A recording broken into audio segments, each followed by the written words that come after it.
Welcome to Popcorn Psychology, the podcast where we watch blockbuster movies and psychoanalyze them.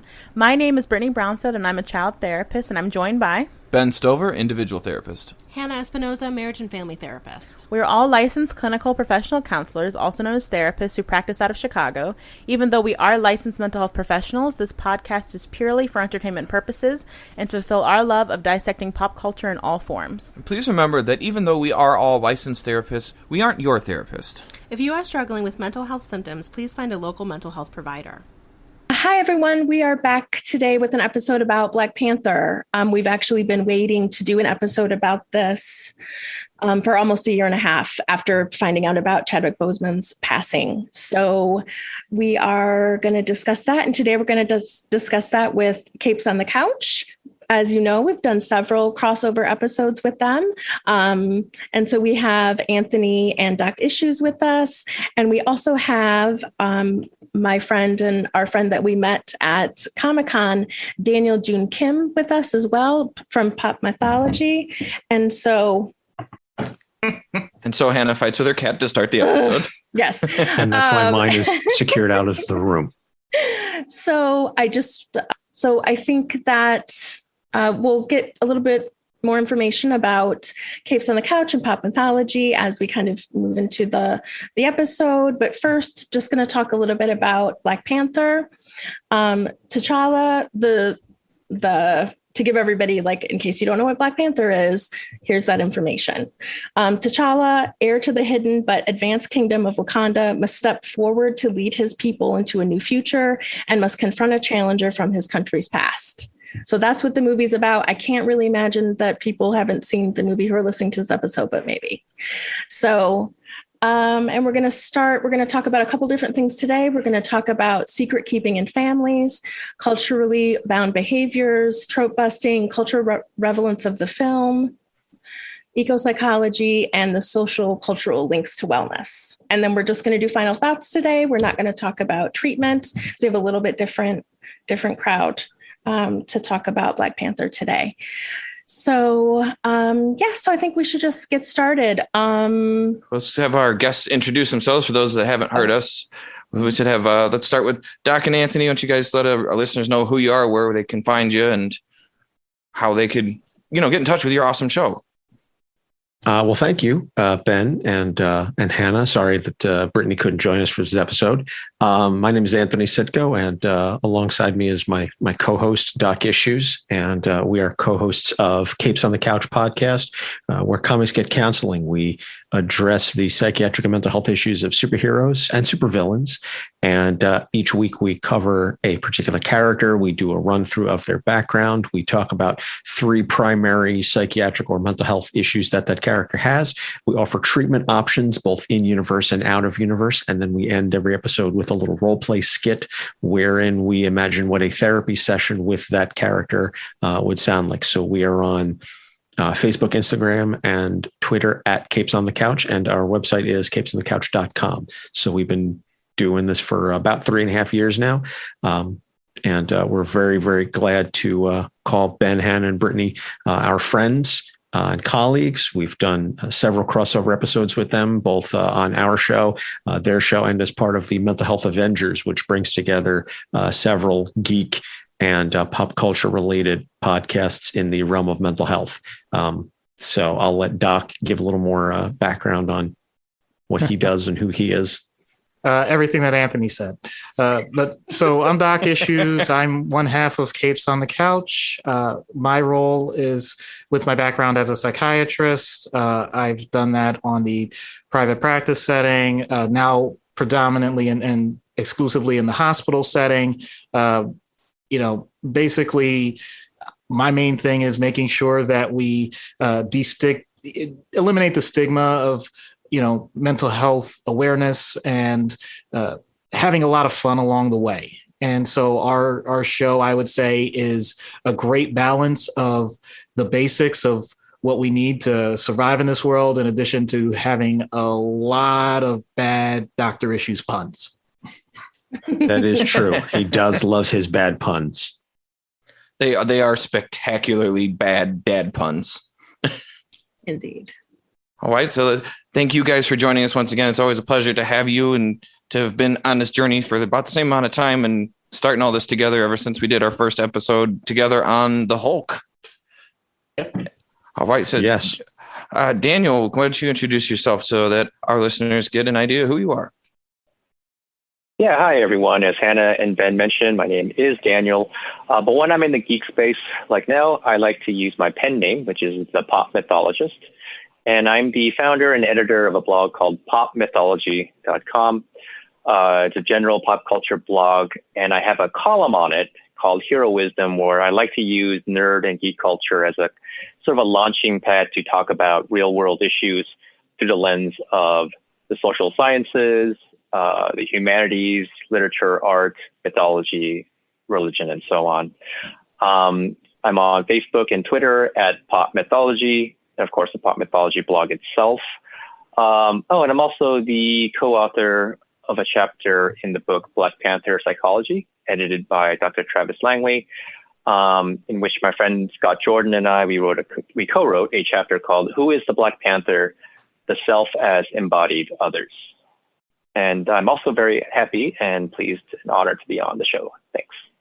Thank you for joining us. And for those of you who are listening to Daniel's introduction there, we've also had Dr. Scott Jordan and his team, the series of Artem, on us to cover Us, which was a fantastic episode. So there's lots of tie-ins to some really awesome people, and there's a lot of awesome people out there, in present company included, who cover geek psychology from all angles. And for those of you who really like to find more resources about that, we recommend you to check out all those books. The series by Dr. Travis Langley is wonderful. His work has inspired this podcast, and he's been on shows with all of us together. And we are thrilled to have all of you, and I'm excited to do this episode. Absolutely. So first, we're going to talk a little bit about secret keeping in families. I know that I've definitely talked about this in past episodes, and it's also something that is such a toxic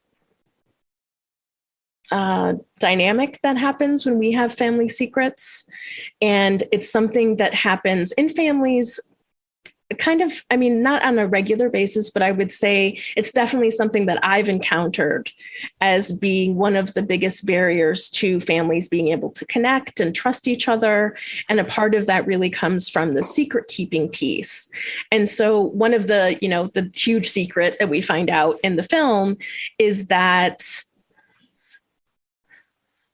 T'Challa's father killed his younger brother and left what would have been his nephew in the United States without kind of a second thought. It didn't really seem like it was something that he, I think killing him was maybe unexpected. Killing his baby brother, I think, was maybe unexpected based on what happened right in the situation, but that his father kept that secret and forever.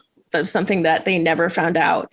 And that that one secret leads to the destruction and change of the Wakanda empire, kind of like it changes everything. Like that one piece of information that is kept from T'Challa and his mother and really everyone in Wakanda, because I think it would have been something that would have been shared. I think he would have been Eric, or Killmonger, as they talk about him in the film, would have been embraced by all of them as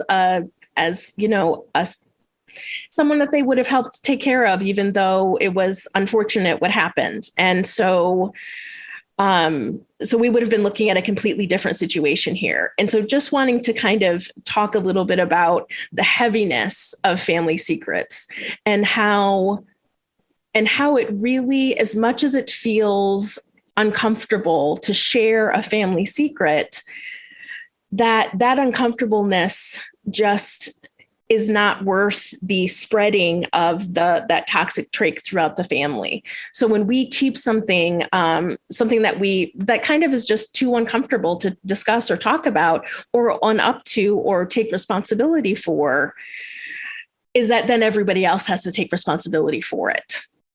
because no one's taking responsibility for it. And therefore the family will suffer because of that.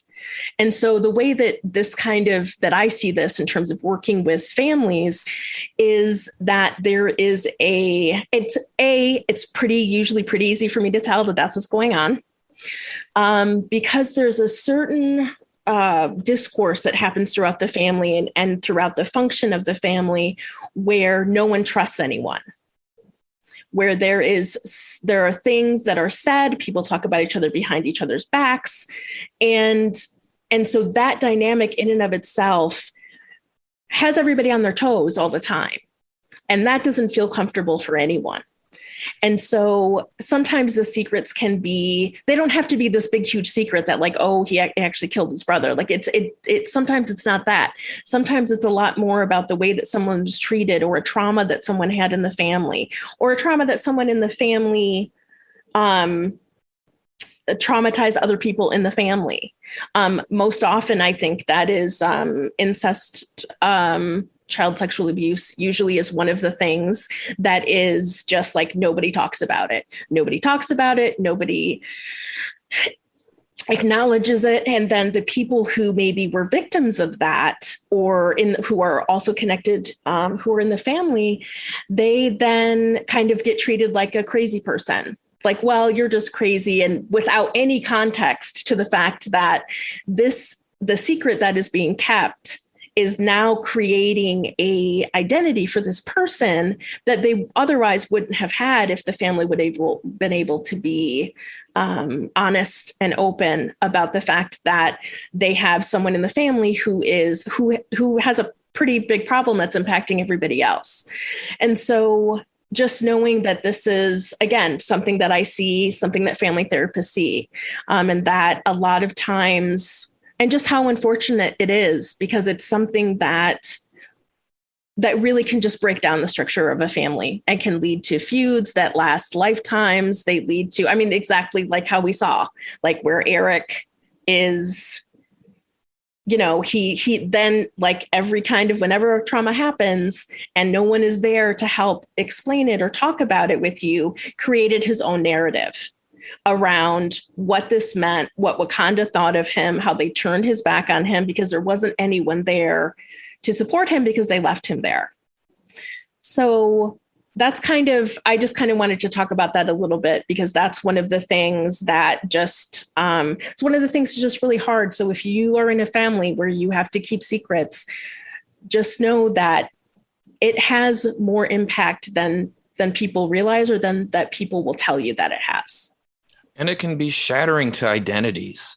In particular, like what we see in this movie, that there was a secret that revealed itself after the death of the offending party, with King T'Chaka being the one who had to make a decision to kill his brother, or, be shot. His brother, the prince drew down on him with a gun. Mm-hmm. He had a Colt 45 pointed at his face. Yeah. He had no choice.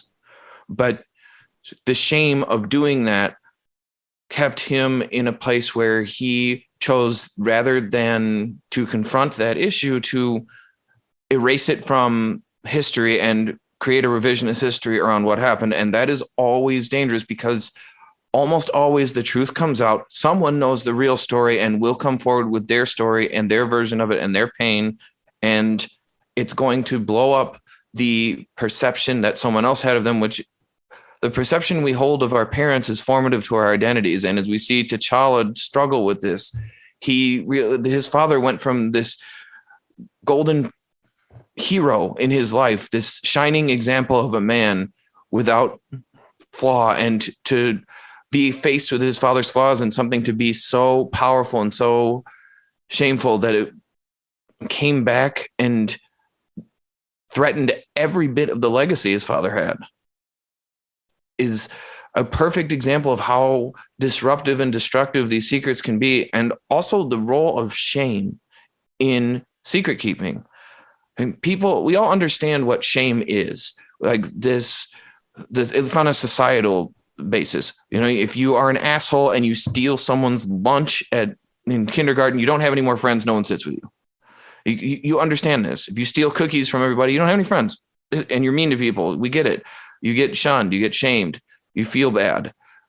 But what people don't understand is that shame is also a biological process that deactivates arousal states and can keep people stuck in the trap of a traumatic feeling and never allow it to resolve. And I think that's what happened to T'Chaka. He got so traumatized by the death of his brother that he never forgave himself and moved through it and confronted his actions and the choice, and instead chose to try to bury it. And that came out as a family secret later that was destructive. Yeah, absolutely. It's a situation where the old saying, the cover up is worse than the crime. And in this case, it really wasn't. I mean, obviously, when you have to take your own flesh and blood's life, that's always going to be traumatic. And here's the thing, it's a shared trauma. It's something that multiple people in the family, everyone that knows that person, is going to have some form of grief that they're going to have to work through. And now, because of his position as king, he is going to end up being, in theory, he could have been the mediator of it, even though he was the person that caused the death. He had enough clout at that time and enough support of the people around him that they really could have worked that out together. I think. I mean, that's obvious, like hypothetical on my part, but that certainly is better than everyone being left to fend for themselves as to how they interpret it for the rest of their lives. And from there, doing a fill in the blank. And that's the part that I think we don't give enough credit to human nature. If we leave our wildest dreams to create our reality, then it goes some places that our emotions don't tolerate. And that just makes it worse for everyone, because we think we're on a level playing field. We think we're all talking about the same thing. Like anytime in theory, if his brother were mentioned about dying, everybody now has a completely different reaction. And only one person has the ability to say, actually, it's two people, and it does happen eventually. Actually, this is what went on. And now, instead of having one process, you have two processes. You have the process of undoing whatever it is that you already thought. And now you're still working back to that original point of grief. So you just doubled or tripled the work that was necessary because you put it off for so long and totally perverted it. Which then later becomes an insidious secret that goes through the process Hannah's talking about. It's absolutely true.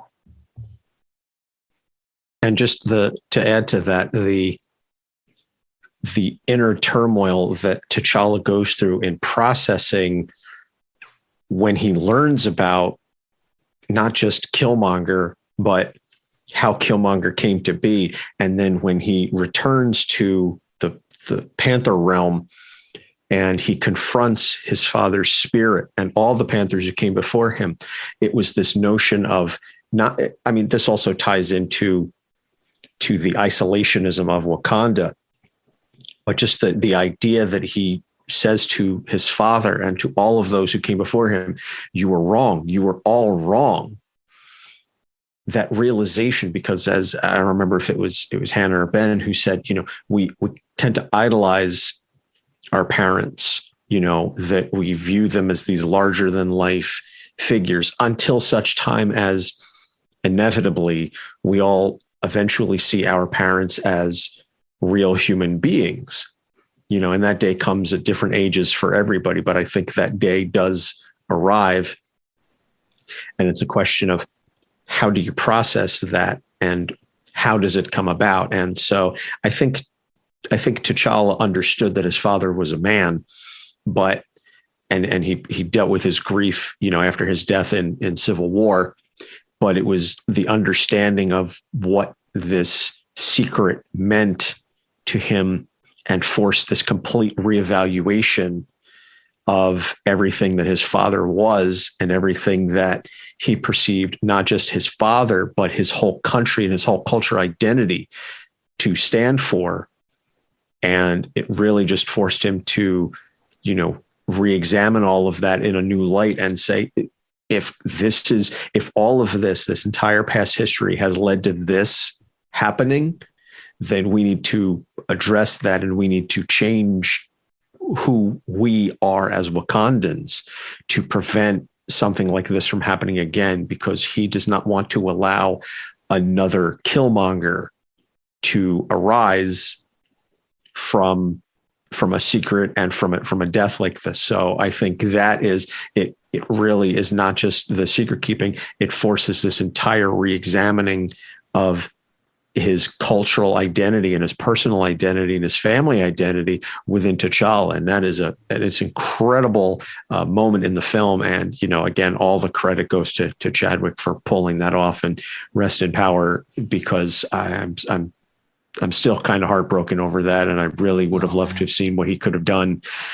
with the character moving forward. And you just reminded me of something. So during that second visit that T'Challa has, T'Chaka is still holding on to that. He actually says, it's okay. It's, I welcome you to come with us, like, because he was in a coma at the time, and it was, in theory saying like, oh, all right. So he still, even in death, was saying, if we just take the secret to the grave with us, things can still work out. And that's part of the fight. The idea, no, we're not going to let this go on for generation after generation. Someone has to break that cycle. Yeah, and absolutely. that's a heavy mantle, heavy mantle. Mm-hmm.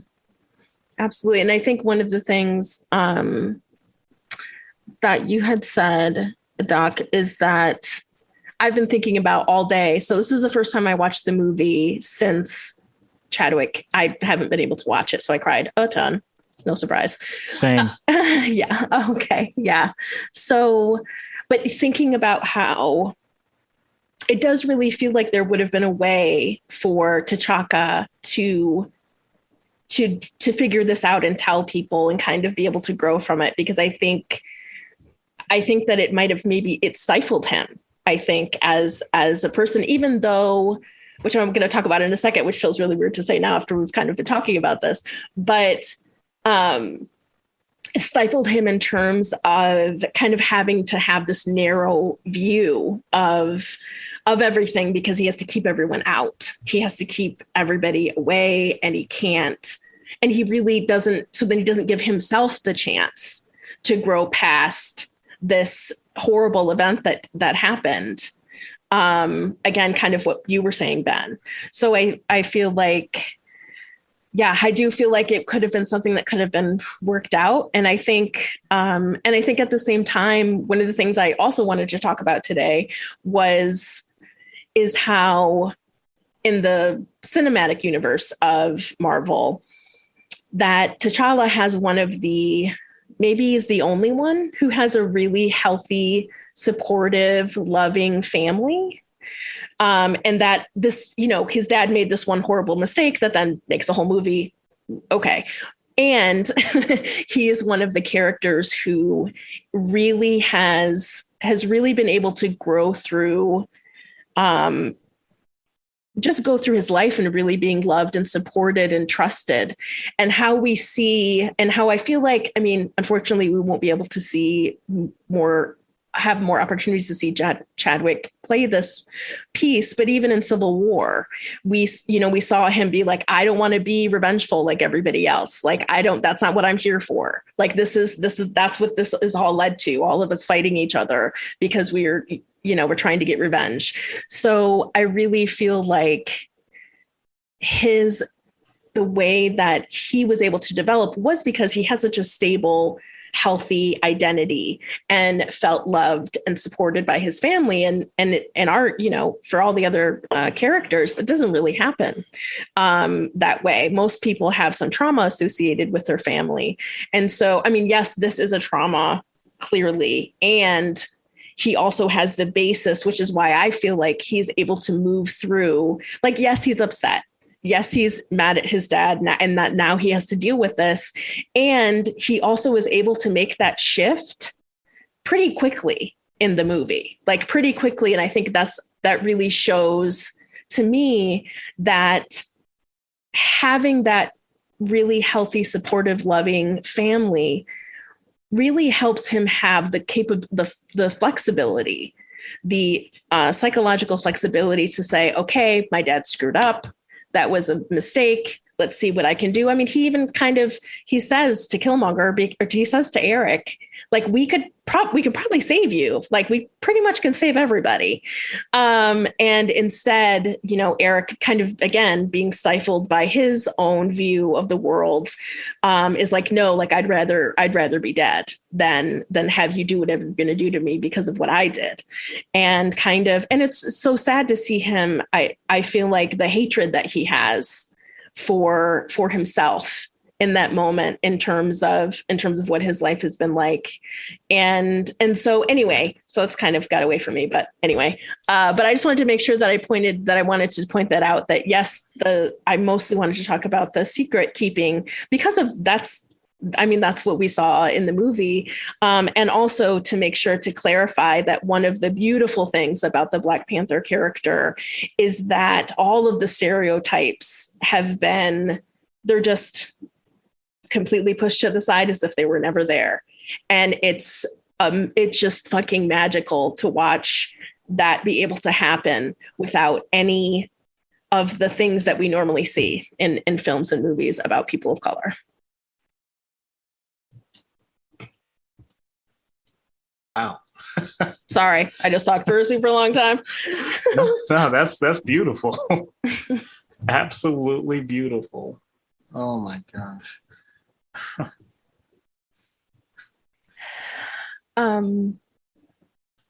Yeah. So I agree with that. I think it was wonderful to see that, a movie that is about people of color, done by people of color, made by people of color, is showing so many things that have been just trope after trope after trope. And I know, like, this is definitely an area that Doc brought up in pre-production here. So I feel like Hannah, you just sort of moved us right into that. So we can. Oh, yeah. Okay, good. I'll gladly take on that topic. So this is one of those times where, if anybody has heard our show, I don't mind giving glimpses as to how I think about my own life and how that's impacted me and how I think about that with other people and interacting with patients. This is actually way deeper than anything I've talked about before, in the sense that I absolutely love so many geeky things. It is actually a very proud thing for me to say that this movie made me feel connected with way more people, including complete strangers, than I ever have before. And yes, I do mean that as a cultural thing. And it isn't just about race. It's just the idea that the very opening of the movie just points out random circumstances that you have no control over several decades and centuries and generations of people living in a certain environment have found a way to not only survive, but thrive. And they're not always going to agree about how they're going to go about things, but rest assured, they are going to continue to make progress. And at this point, especially in the year 2021, I know that maybe it's too cliche and it's become its own trope, but having people that you recognize take roles that simply have not been given before en masse, that is absolutely defining a generation. And once again, not just as an African American, but the idea that you have what are considered in that area mostly agrarian societies being the bastion of technology, and how those conflicts may be dealt with. And I know that's going to be, shifting to a different topic later. The idea that women and their roles in a society are not just as housewives and other keepers, in that sense, but to actually be the true brains and brawn, to be the elite military and to be the lead scientists. The idea that you can have disparate tribes of people that are willing to get together and, regardless of quote unquote political affiliation, have a process, even though, because it's an action movie. You're going to do it through a ritualistic battle. Still pointing out that everyone respects it to the point that even at their most dire straits, they're saying we have to do this thing and make sure that we're all together in this. And if we really are apart, then at least let's know where the lines are drawn. The idea that everyone knows that at some point they're going to get their opportunity, the idea of equity, the just all of these points that maybe now we're taking it for granted, to have it all manifest in, a little under 2 or over 2 hours. I forgot exactly how long it is. Yeah. To have all of that happen so seamlessly, and with the ability for everyone to actually have their own personality and not have to agree to what it is, for example, to be the monolith of what that means to be Black or to be African or to even understand why we're having this discussion, and to see so many people embrace it, not just say, yeah, that was all right, but to literally say this is going to be the most successful movie of its time, and not just financially, but also critically be acclaimed for it. That says a lot about our society for the better. And the idea that I pretty much, in all honesty, waited my whole lifetime for something like this, because even the movies that I thought might move the needle, I thought something like when Malcolm X came out with Spike Lee, I thought that could have done it, and it really didn't. It just made things a bit more divisive. There are so many others that went into the quote unquote, pardon the term, blaxploitation that are definitely enjoyable, and I still enjoy, but I recognized, but that's all people are ever going to continue to see, and just expand what people think about in the world. I mean, worldwide, this did blockbuster. That is something that I would have never dreamed of. And the idea that not only am I seeing that for myself, but knowing that my daughter, who is, she tolerates my enjoyment of geek stuff, and she has she has some things of her own too. Right, we do share some things, not all the same things, but the idea that right now, as a matter of fact, before coming on this call, one of the things that she was doing her math homework, and then in between playing random video games online as I was busy completing my electronic health record charting in between playing a roguelike deck building game. And my wife says to us, "Oh my goodness, you two are peas of the pod. You are like the next generation." And all I could think of was like, that's the epitome of this freaking movie. Mm-hmm. So that's, I'm sorry, that's like my soliloquy, because obviously I didn't write a chapter or book or anything like that. I'm just saying this is my only opportunity really, just to say, not only is it a great movie, I think it was great for a culture of people that, may have, I've always felt marginalized, but realized that everyone does care about us. And to the world at large, I say thank you.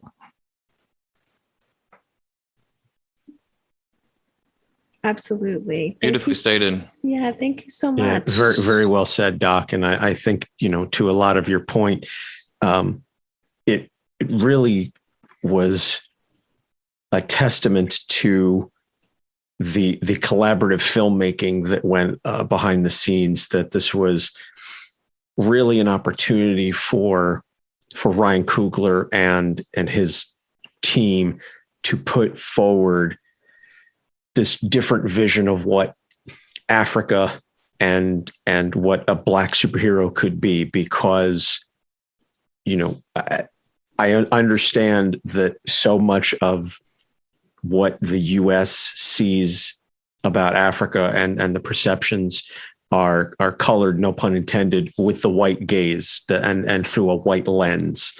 And so it was very refreshing for me to watch this movie, as a white man, to see the beauty and the splendor of Africa, even taking aside the obvious, technological differences with vibranium and everything, just to see the beauty of the culture and the way that it was so lovingly expressed on screen that I this is going to sound ridiculous to some extent, but I don't see how you can watch this movie and be racist.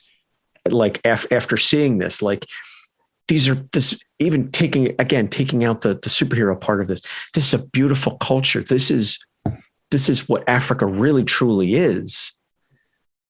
You know, these various disparate groups of people coming together and just all living in harmony. It's you know, I'm not trying to paint some pie in the sky version of, you know, the magical Negro or the other various tropes that I know you've discussed and have been obviously beaten to death, but just to watch this movie and to say, this is what it is. Forget whatever whitewashed version of history and, you know, colonialism that you've been taught in school. This is what it is, because this is the people who are from it. This is Black people and Africans getting to tell their story in a way that is meaningful to them.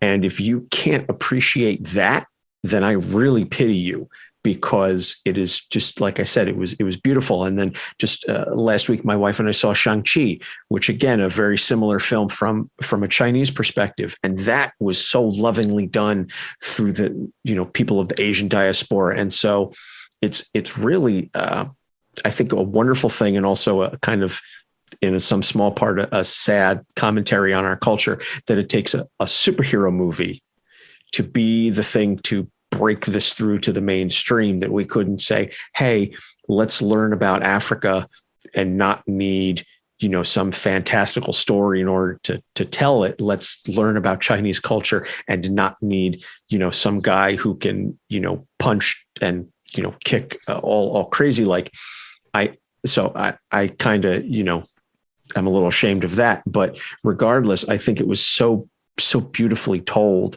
And it needed to be done. And I'm so glad that we now live in an era where these different voices are allowed to create like this, that the role of creators and the voices of creators, not just white people, are actually getting to come forth and tell their stories and being able to tell these incredible tales.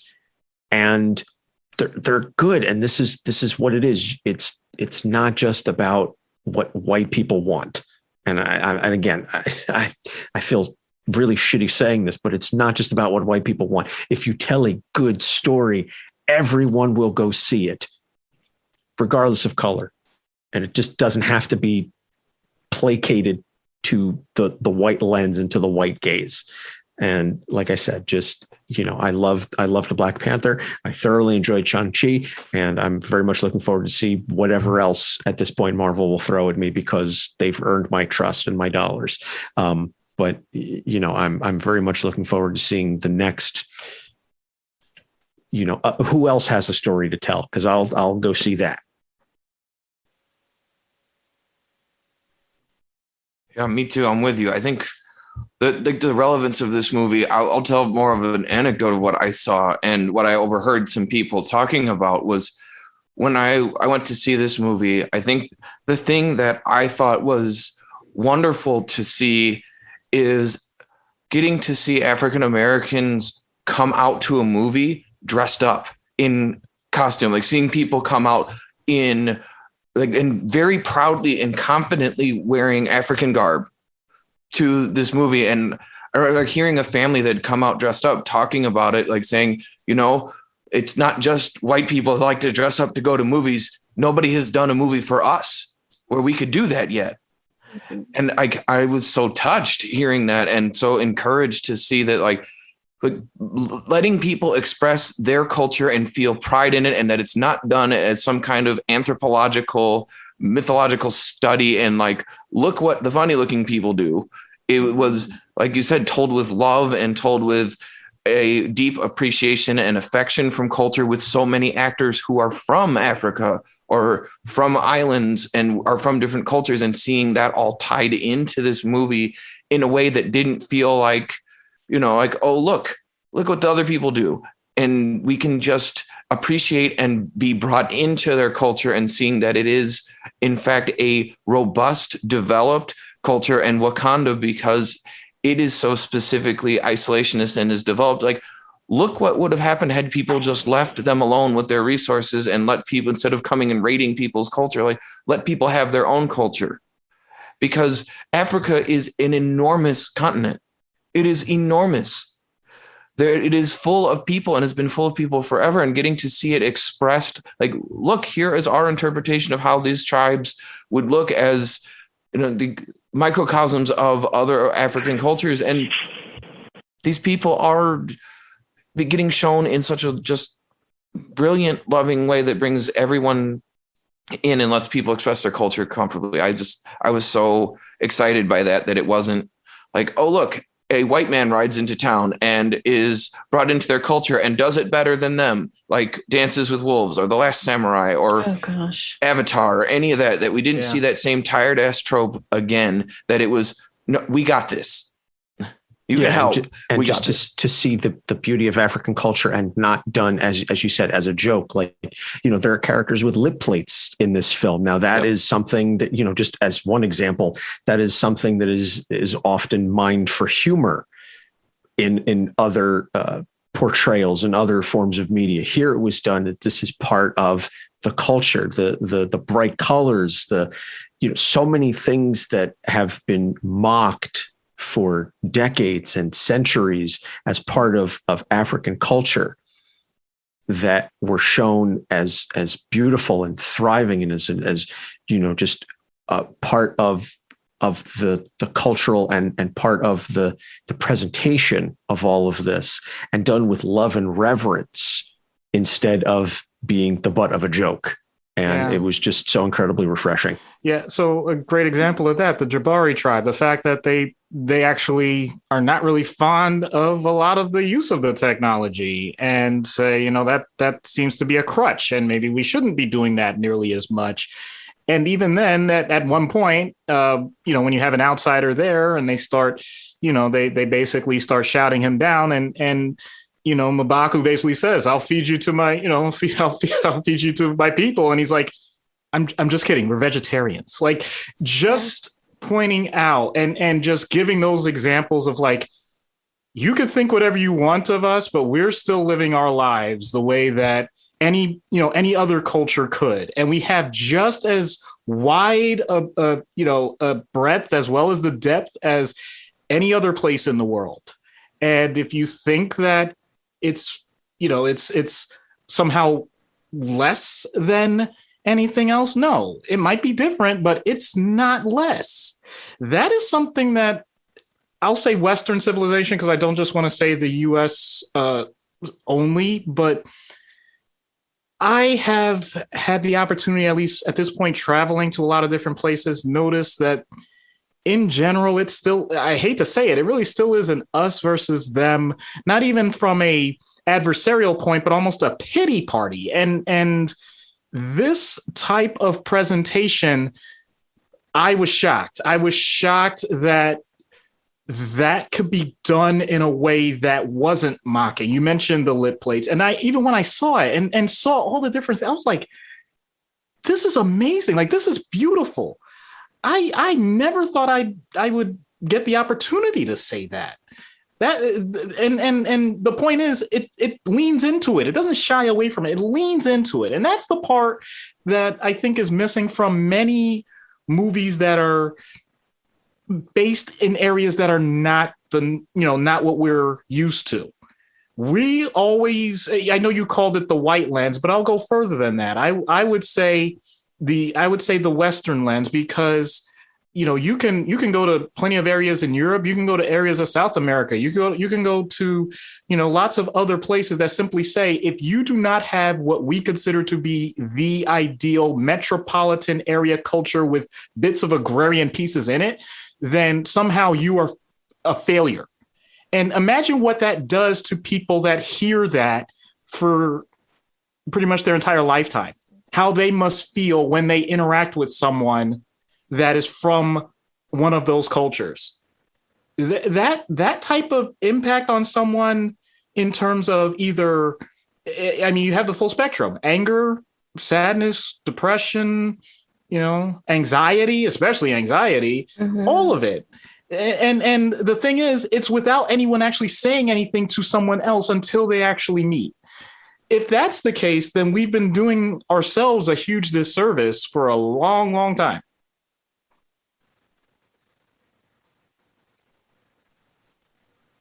Yeah, I feel like the word that keeps popping in my head is humanizing. This movie humanized an entire group of people that has been dehumanized since forever. Like, Yep. there's really, I mean, literally since forever. Like, so yeah. And yeah, just, I couldn't agree more. No, and it also opened up avenues to engage in geekdom in a way that people can identify with. I know we talked about it a lot when we covered The Wiz, where like it's allowing people to see someone that looks like them on screen be represented in an authentic and heroic way, and not just as a side character, and opening up avenues to geekdom where people can dress as Black Panther, people can dress as Dora Milaje, people can dress as Shuri, and someone is going to know who they are when they're at cons and asked to take pictures with them, and they can do that in their own skin comfortably and not feel like, oh, look, here's a Black Harley Quinn, here's a Black Batman. They can just be Shuri, they can be T'Challa, they can be T'Chaka, and engage in the culture in that way of geekdom, of fans, of cons. And that's a whole separate culture that people get a lot of joy out of. And being able to see that open up to people of different racial and ethnic backgrounds and be embraced, as opposed to, oh, look, here's, a blaxploitation hero like Luke Cage was when he first came out. It's like they started to do with Miles Morales and other characters. Like, let's bring in people who look like the people of the world and give them a platform to be heroic, and let people who look like them enjoy them just for that fact, the same way that white people have enjoyed Superman and Batman and Wolverine and Professor X and all the other heroes that are white forever. That's a great point. And I'll end my part on this note. And Anthony, I'm pretty sure, remembers this. So there was a very brief comic run that basically described Black Captain America, and the actual story behind it, the way it was done, I had significant trouble getting through the episode, because even the thought of how they would do it and then reading that particular story, I just became overwhelmed by the idea that, wow, in my mind, this couldn't exist. And the things that the character goes through, I'm like, oh, in a way, I mean, he had a really hard life, but I'm like, oh, honestly, if this had happened in that time, he kind of got off easy, but that's because everybody else died. And I couldn't even do our usual, like, in-universe, quote unquote, treatment the way I usually did. And I actually had to step away from the mic when we did the skit, because I basically said, I don't know if I said it in the episode or if I said it offhand. I basically pointed out, like, that's because I just would have been a statistic and I wouldn't have survived. And that was really I remember painful. that when we did Isaiah Bradley. Yep. Yeah. That was just that was really painful for me. And I actually had my dad play, Isaiah for that. So just because we never used him before, and it was something for him to do. But even then, I had to record, just for convenience. We recorded separately, but I realized if I had actually recorded it with him, I would have just cried the entire way through, because my dad was just a step beyond, like, he's a little younger than before World War II, but like, even then it made me realize, like, the fact that we're alive is luck. That at least the way he's even described his own life, like that's almost unfathomable for a lot of people. And I do my best to not bring that up, because I don't want that to be the crux of every conversation I ever have in my life. But that type of situation definitely hit home, and that's why when Ben mentioned that, I that triggered that in my head. And this was I don't want to say the antidote, but this definitely was a great way to process things that I hadn't done in a long, long time.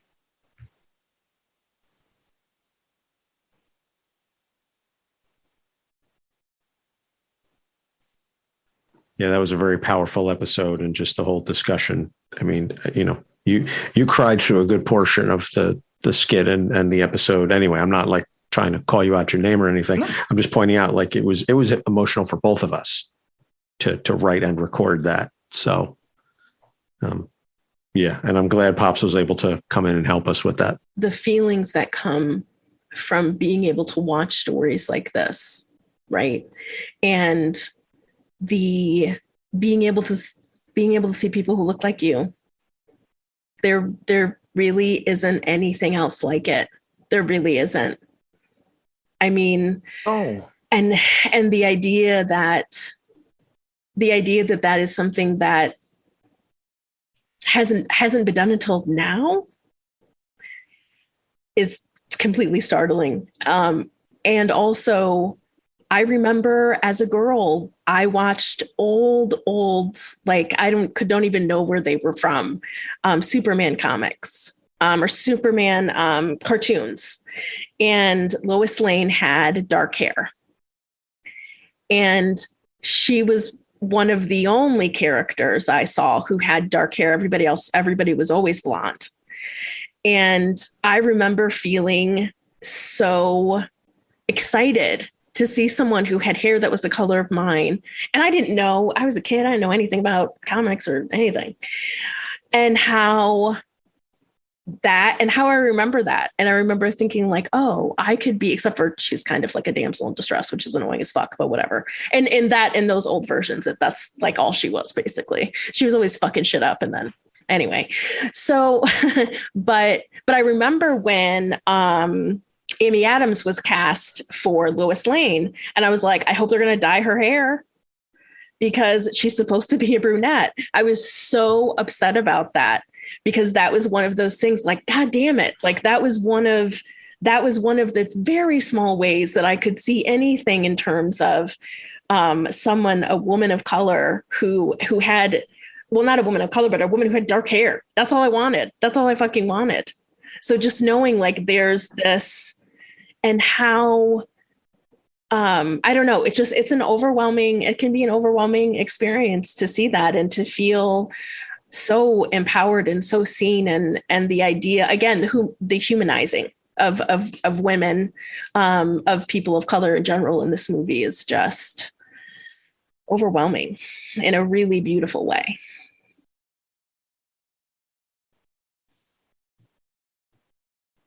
Yeah, I'm glad to see that. I just am so glad to see that we're opening up fandom so that we don't have to have like the superhero movie like, well, Will Smith did Hancock, so maybe people will remember that. Like, so we just get a made up superhero that no one knows or gives a damn about or doesn't have a legacy that, like this is a superhero movie for African American people. Here we go. And not it. This was it.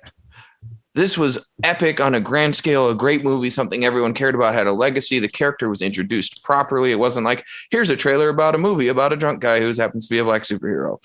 And this was it. And the relevance and the cultural impact of this was huge. Amen. Now give me an Icon and Rocket movie. Nice. Because I want some milestone based comics. Give me all the Christopher Priest, Dwayne McDuffie. Give me those characters. Those are some good books. I can only hope and pray that, the success of Black Panther hopefully leads to some of that stuff, because those are some damn good stories and amazing characters. Support for Popcorn Psychology is brought to you by Manscaped, who is the best in men's below-the-waist grooming champions of the world. Manscaped offers precision-engineered tools for your family jewels. Manscaped just launched their 4th generation trimmer, the Lawnmower 4.0. You heard that right, the 4.0. Join over 2 million men worldwide who trust Manscaped with this exclusive offer for you. 20% off and free worldwide shipping with the code POPCORN20 at manscaped.com. Imagine shaving with a sleek, well-designed, and optimized trimmer that makes shaving time your favorite time in the bathroom. I'm one of the first people to try the new 4.0, and I'm blown away by the performance. The craftsmanship and details on the 4.0 are next level. Look, we've all had a time where we've tried one of our regular beard trimmers on our junk. And when you shave your balls with that trimmer, it grabs and chews and can hurt you and leave you with a ball sack that looks like it just came straight out of your zipper, just like happened in There's Something About Mary. Please, please take a look at this trimmer to avoid having a zipper sack. Manscaped engineered the ultimate groin and body trimmer by focusing on intelligent functionality and an incredibly comfortable grooming experience. Their 4th generation trimmer features a cutting-edge ceramic blade to reduce grooming accidents thanks to their advanced skin-safe technology. I now feel confident shaving my boys. This upgraded trimmer includes a multifunction on-off switch that can engage a travel lock. It also gives you the ability to turn on the 4000K LED spotlight on or off when needed for a more precise shave. The Lawnmower 4.0 even allows you to customize your trim through additional guard lengths with sizes 1 through 4. And did I mention wireless charging? The new wireless charging system uses electromagnetic induction, which can help your battery length last longer. Men, if you've been shaving with the same nut trimmer on your face, you've been doing it wrong. No person wants to end up with pubes in their mouth. It's time to get your own ball hair and body trimmer with Manscaped to make me time the best time and enhance your confidence with some nice, smooth boys. Get 20% off and free shipping with the code POPCORN20 at manscaped.com. Your balls will thank you. Once again, get 20% off and free shipping with the code POPCORN20 at manscaped.com. That's 20% off with free shipping at manscaped.com and use code POPCORN20. Unlock your confidence and always use the right tools for the job with Manscaped. Daniel, I just wanted to make sure. I know it's a little bit different because we're all on video, so it's a little bit hard to see when there's a spot. Just wanted to see if there's anything that you wanted to add to kind of what we've been talking about. I really appreciate a lot of the perspectives and ideas that people are talking about, and it overlaps with a lot of the things that I've talked about with regards to this character and this mythology on other occasions. I think just if I've been quiet, it's only because I want to be cautious about like accidentally interrupting or like having too many voices kind of like cutting in at the same time, since there are several of us. So it's more just kind of out of respect and not wanting to interrupt the flow of anyone. But I numerous times I had to resist temptation to be like, yeah, that kind of thing. But I absolutely agree with a lot of, pretty much everything that people have said. And only because I feel like once I start talking about some of these things like race and culture, I'll just get too deep into it because it's kind of a lot of the way I've talked about the character in the past. Just like with Shang-Chi alone was brought up earlier, I have like a lot of things to say about Shang-Chi. It was a character that I haven't seen the film, so I can't comment on it. But the character is one that I'm, as an Asian American, very ambivalent about.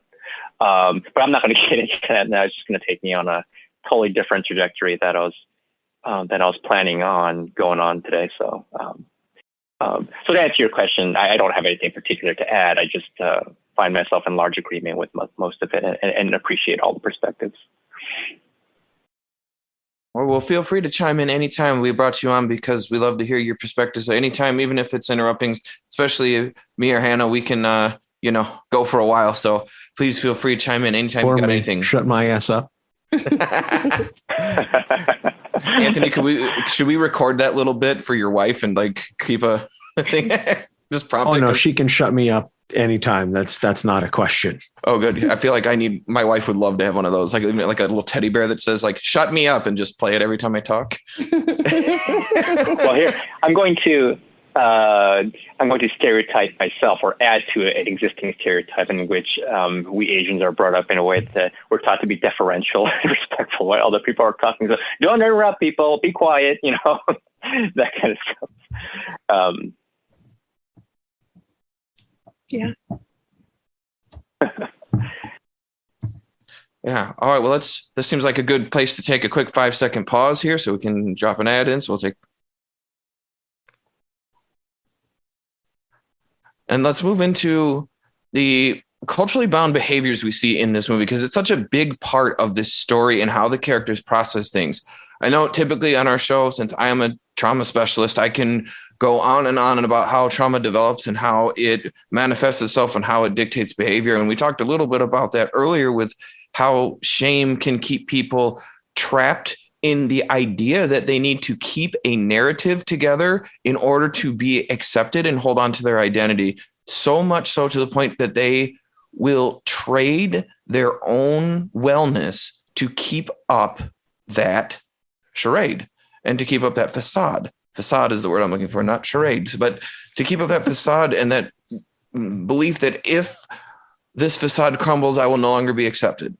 I will no longer be allowed within my people. I will no longer be allowed to hold my positions. I will no longer be seen as the thing that validates my identity. And recognizing that that is an existential drive in people, because human beings are tribal creatures. We are pack animals. We equate being cast out with death as far as how we operate in our primal brain.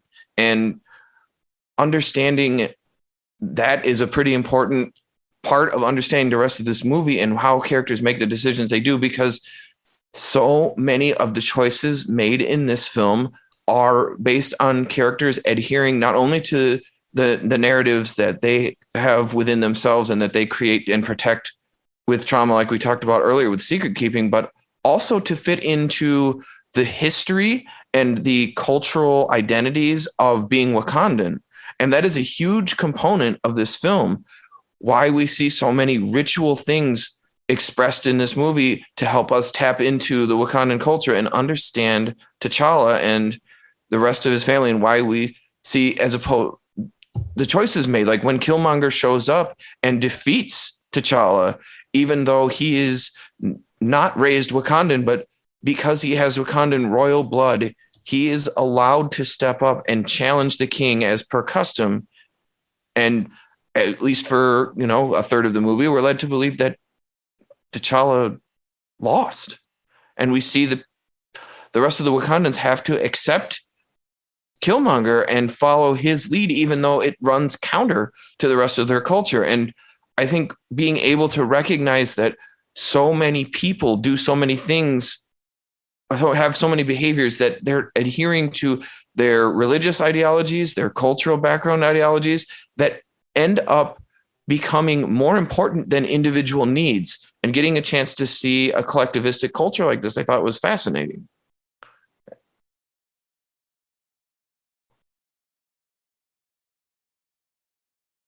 Yeah, I mean, absolutely. When it comes to Anthony's heard me say this before, organized complexity, because I feel like there's a quadrant. Certain parts of society can be simple, they can be complex, and they can be organized, or they can be disorderly. And Wakanda is the definition of organized complexity. You have multiple tribes, you have a royalty line, you have a way to challenge that line, you have, the way people are supposed to defer to the people on how they challenge that line. Think of the cognitive dissonance that must have gone on, where in theory, T'Challa's about to die. When that blade comes down, he's going to die, and he's saved. That actually is a huge, huge boundary that's being broken to save his life in that sense. And yet it was so important, for one person to do that, because this is a person that's important to me. And I think this is important to all of our society. I'm going to break this one cultural norm for the sake of a greater cultural norm. So from that standpoint, to even have that opportunity, you're basically creating a ripple effect to say, what is the hierarchy, not just of our needs, but of our basically of our nation's wants? Like what do we put forth to the rest of the world and to ourselves that we hold highest at any given time? So if you do something different than everybody else, and Killmonger for a brief while has that on his plate, he has the recognition for the most part, with some dissent, that he is now king. He basically says, I want to completely take a crap on everything that you guys do. I just want to make sure that instead of looking at diplomacy or looking at any other way to go about things, I want to, in his own mind, say, I want to make things better. But the point is, I am so angry about everything that's been done to me personally that I'm willing to take my personal narrative and I'm willing to foist it upon every other citizen because of my position. And naturally, many people don't take that kindly, but I appreciate the fact that the movie goes so far as to point out it's still that important to people to maintain that complexity. They want to keep, many people want to keep that structure, even at the detriment that they know is going to happen if they just follow along. And yet a lot of them do. And that's no different than just about any other government. That's the thing. This isn't, whether or not it's a comic book based thing, that's pretty common when you look at most societies. Forget contested elections, overthrow, dictatorships, all this stuff. This is what happens. This is what people go through. Every time. It happens every time. And you see, people are so, because traditions and cultural identities become so bound to people's own personal identity and their ability to fit in within the structure of their culture, that people will not betray that because they've been taught their whole life that this is how we survive. This is how our culture survives. This is how our people survive. And you want to be one of our people and be like us and survive, because otherwise you're not going to be one of us and you can't be part of the tribe anymore. And that's huge. It's a huge component that drives behavior, even like Doc's talking about, like seeing behaviors where everyone knows this is going to go bad. Everyone knows we're about to get into a war. But this is what we do to stay adherent to our culture that defines who we are. And if the king says we do this, then we do this because that's what our people do.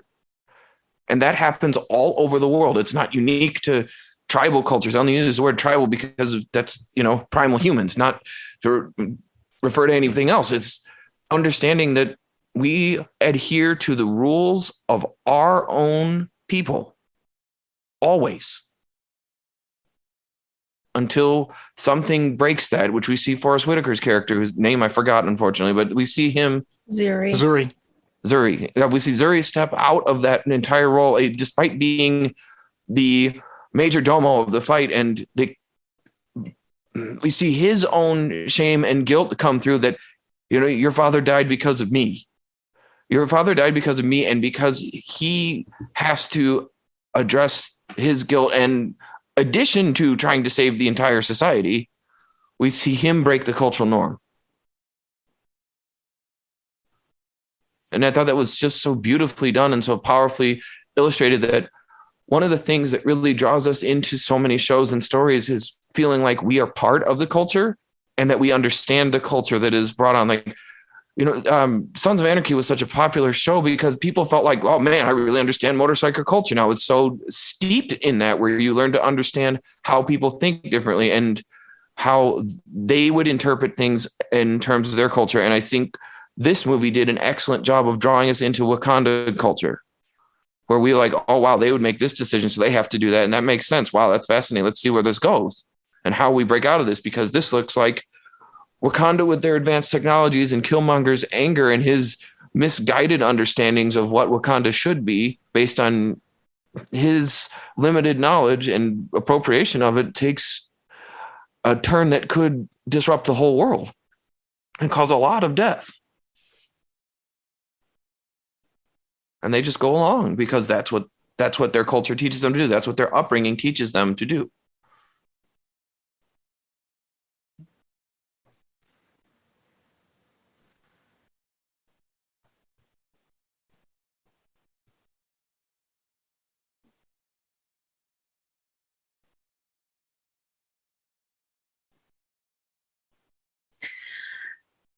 There's so many different pieces of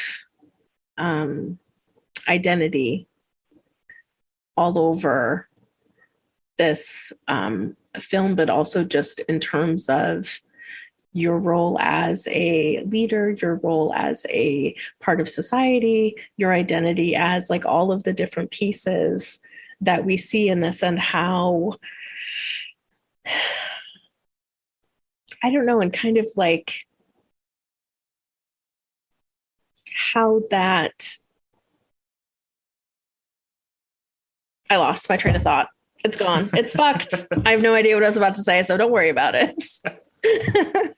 I had a plan and then I forgot it. Hannah's brain has left the building temporarily. Yeah. It'll all come back. You always come back. It always comes back. Hannah, you're so well thought. It's like your brain gets ahead of itself and then you're like, but wait, rewind. Where'd it go? Yeah, I lost it completely. I know that feeling. Don't worry about it. Does anybody else have thoughts on the culture and the structure of how and why we see characters make the decisions we do in this film, or should we move on to the next topic here?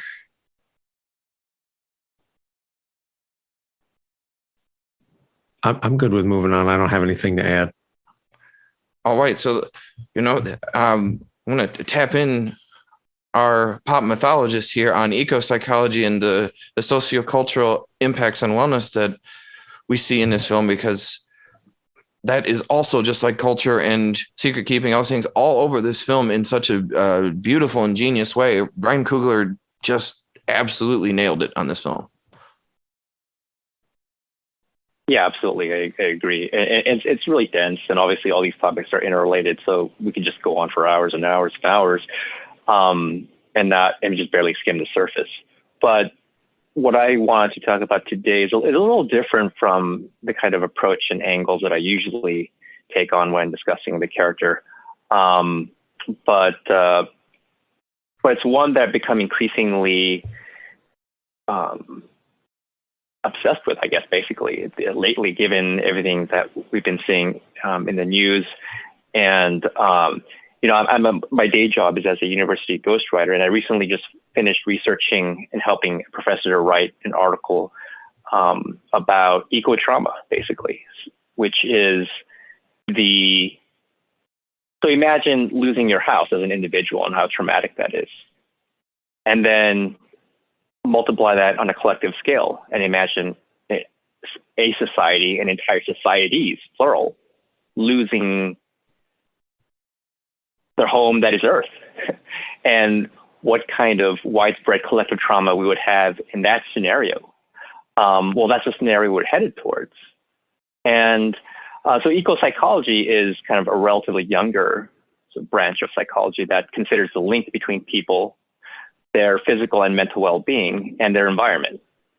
And I'm going to bring this back eventually to Black Panther, but I might meander a bit, so bear with me. But eco-psychology, I think, offers a lot of useful concepts that can help us understand the current state of the world that we find ourselves in. So I just mentioned eco-trauma. There's another term, solastalgia. I don't know if I pronounced that correctly. Solastalgia, yeah. Similar to nostalgia, but it's the feeling of mourning and loss from when Earth goes from a place basically as home and a place of comfort and safety to a dangerous place, a place of constant threat, whether it be wildfires, hurricanes, droughts. The recent IPCC report shows that the current situation with climate change is like a lot more dire than we previously realized, and just keeps getting worse. by the moment. And unfortunately, because of something called scientific reticence, a lot of scientists are reluctant to be more vocal openly about just how bad things are when they're in the mainstream media. And one of the reasons is that they legitimately don't want to cause a panic. But I personally actually think a little bit of panic might be a good thing, because as I've been doing more reading and researching on this in this area, there's not nearly enough being done about this, when in fact nothing short of massive collective action will be enough at this point. And some scientists actually are kind of coming out now and sort of expressing their sincere belief that it is too late, that we're not getting out of this. And the most we can do is to mitigate the fallout somewhat, which we should do by all means, because the fetus attitude is just going to make things worse, right? But that's not going to be easy, given that we can't even get people to put on their masks and to get vaccinated. So I think part of our society's failure is in understanding the link between our ecosystem and our own mental and physical well-being. Because like at the heart of everything that humans do is a basic desire to be happy. We do the things we do because we think it'll make us happy. But the problem is many of the things we do is misguided, because our natural desire for human connection and meaning gets hijacked by this basically diseased version of capitalism. And I'm not necessarily against capitalism, by the way, but the current version of it is diseased, and it just wants us to produce and consume. And this model of unlimited growth and consumption is just not possible on a finite planet with finite resources, at least not for long, right?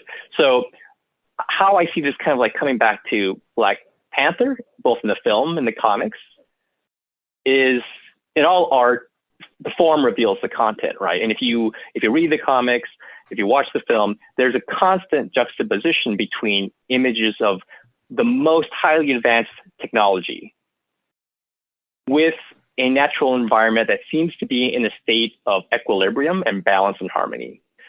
So obviously here, like I want to kind of bring in the usual disclaimer that, yes, I know this is a work of fiction. It doesn't reflect current reality, at least not in the literal sense, but it can reflect potential reality in a figurative sense, right? Mm-hmm. And even though Wakanda, even as is portrayed in both the film and the comics, as people have pointed to, it is by no means a perfect society without any problems. There are definitely problems. But what they are is a society that has been able to achieve a level of equilibrium between economic and technological growth on one hand, and sustainability, long-term sustainability on the other. So, you could say, well, that's because of vibranium, which is this fictitious factor that doesn't exist. It's an impossible factor that's made it possible for Wakanda to pursue growth in a sustainable way. Well, I mean, let's kind of zoom in a little bit closer and look at vibranium. And since the mythology of the Black Panther is so dense, as we've seen all throughout this entire conversation, vibranium isn't going to represent like just one thing for everyone, but I'll offer one view. And vibranium is a substance which has made it possible for Wakanda to be the most advanced nation, obviously. So we all know that part. Yeah. But it's also the origin of the Panther religion, which in the comics is called the Panther cult, but I actually don't like that term. I always call it the Panther religion because cult has connotations. But the Panther religion is it's a mix. It's an interesting mix of different religious types. But one of the things it is an animistic religion. And animism is basically nature worship. It sees nature as a divine force that should be protected and honored. So I don't think that that religion and mysticism are necessary to have a healthy balance with an ecosystem on one hand and technological growth on the other. But traditionally, humans, when you sort of look at a broad anthropological view, humans do tend to treat things better if they attribute some kind of divinity towards it, generally speaking. And when vibranium landed on Wakanda, the essence of it permeated with local plant life, right? It gave birth to the heart-shaped herb. And I just like the heart-shaped herb alone, I could just talk for hours about it. I just think it's a fascinating symbolism. But it's consumed by the inner members of the Panther religion. And the effects of eating the herb, and I think the film does a great job of this, is like nothing if not parallel to the experience of herbal psychedelics. And I definitely want to be careful here because I'm not necessarily like advocating the use of psychedelics. I think that's up to each individual. But when you read the experiences of people who have taken psychedelics in guided and healthy settings, a common experience is a sense of unity with their environment and with everyone and everything around them, such that they realize that harming others and harming the environment is harming themselves. And that's, I think, a great disconnect that in our society is something that we're missing. So anyway, I'll try to wrap this up in a bit so we can discuss it together. But vibranium is a mystical substance that helps the ancestors of Wakanda to understand that the health of their people, mental and physical health, because they're obviously interlinked, was one and the same as the health of their environment and their ecosystem. And thus, sacrificing that ecosystem on behalf of unlimited growth is something that, for all their various challenges and problems, that's something they've never done. They've never sacrificed the environment or the future on behalf of the technological present, which is something we have done. And that's the sort of current predicament that we find ourselves in, is we've essentially sacrificed the future on behalf of the present. So I don't know, I feel like I'm kind of like rambling on here, so I'm just going to pause and see what others think, or if others have any thoughts on this. But I could just keep going on, but I don't want to hijack the entire conversation. In this group, you don't have to ever worry about rambling too much. That's pretty much what we do. Mm-hmm. Hence my previous reticence that I didn't want to. I knew that once I started opening my mouth, this would happen, and so I just kind of like what's previously trying. No, it's well. I think your commentary is amazing, and I posit this as a question to everyone based off of what you just said. The fact that Wakanda is so isolationist for so long, on one hand, that is a level of protection and survival. But on the other hand, is it the idea that, as you said, this equilibrium that they've developed, over a prolonged period of time, and in the prologue of the movie, it even points out while they're going through, a period of growth and development, the rest of the world is pretty much in chaos. Is this the idea that this can only happen at that scale? How and it raises the question, well, if you can't get the proper buy-in of enough different societies, then how do you manage those types of resources? And I think of that once again, placing obvious inherent bias, the disasters that happen in a place like Haiti, and the Dominican Republic, when things are absolutely decimated and you don't have the type of economy that's self-sustaining and it basically has to be rebuilt at large for years at a time. Meanwhile, as you mentioned with full scale and devil may care capitalism in the United States, it's about the idea that any hindrance to growth is a hindrance to mankind, as opposed to the idea of lifting as we climb. If you recognize that the greater disparities that you allow to happen over the course of about a century or so, you wonder why people become disillusioned, disenfranchised, and then, if I'm worried about how I'm going to put food on the table, why would I care about what happens to the rainforest? I'm doing this as like a very obvious ham-fisted example, just to point out that some people have those types of views, not necessarily because they want to see the destruction of the planet, but because they don't connect the dots as to why these things are important for our very survival.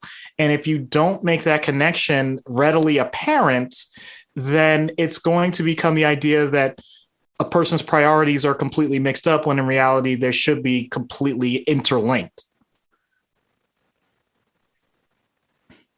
Yeah, absolutely.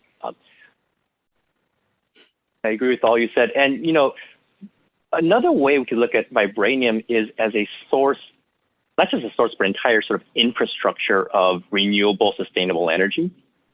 There was something you said, I can't remember exactly what it was, but there's something you were just saying that kind of made me think of that, in which, I think there's a line that Klaus says in the film that's just like, it's everything. They put it in their clothes, it powers their energy, it's everything. It's this multi-purpose source of renewable energy. Well, we knew the direction we were headed decades ago. We have no excuse because we knew of this decades ago.